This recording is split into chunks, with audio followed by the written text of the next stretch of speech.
Lucky, నీకు మునక్కాయలు అంటే ఇష్టమా? అవునా?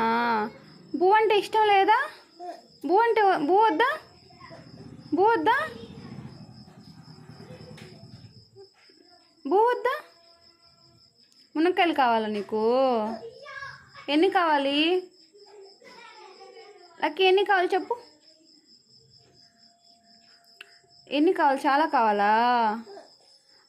అన్నం తినవా? మునక్కాయలు అయితే తింటావా? అవునా? చూడు ఇట్లా, మునక్కాయలు అయితే తింటావా? గబ్బు ఫెలో.